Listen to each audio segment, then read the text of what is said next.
শুভেন্দু অধিকারী আজ বারুইপুরে গেছেন। 27 মার্চ নাকি কবে একটা কি আবার যাবেন নাকি, কোথায় এসপি অফিস ঘেরাও ফেরাও করবেন। দাবি কি? ওনার দাবি হচ্ছে রাষ্ট্রপতি শাসন তার বিবেচনাতেই নির্বাচন, রাষ্ট্রপতি শাসনে নির্বাচন করতে হবে। শুভেন্দু বাবু বোধহয় বুঝতে পারছেন না যে পশ্চিমবাংলার কোনো মানুষ, সুস্থ সচেতন কোনো মানুষ যারা মনে করছিলেন যে তৃণমূলকে ঠেকাবে বিজেপি, তারা এখন আর তা বিশ্বাস করেন না। যারা মনে করেছিলেন বাম তাকে ঠেকিয়ে তৃণমূলকে নিয়ে আসলে দারুণ লাভ হবে, তারা ঠকে গেছেন। যারা মনে করছিলেন তৃণমূলকে ঠেকাবে বুঝি বিজেপি, তারা ডবল ঠকে গেছেন।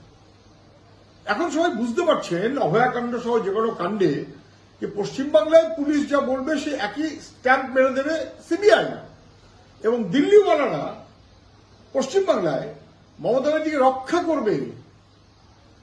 করবে।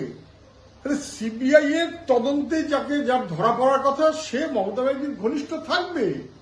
এটাই বিজেপি তৃণমূল পারস্পরিক বোঝাপড়া, না বোঝার কোনো কারণ নেই।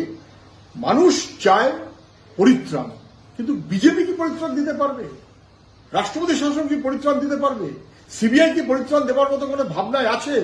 ত্রিপুরার নির্বাচন থেকে কি বুঝছেন? যেমন পশ্চিমবাংলা তেমন ত্রিপুরা। বিজেপি তৃণমূল দুইয়ের বিরুদ্ধে সবাইকে ঐক্যবদ্ধ করা এবং এই দুই অপশক্তিকে সরাতে না পারলে পশ্চিমবাংলার মানুষ রেহাই পাবেন না, পরের পর প্রতারণার শিকার হবে।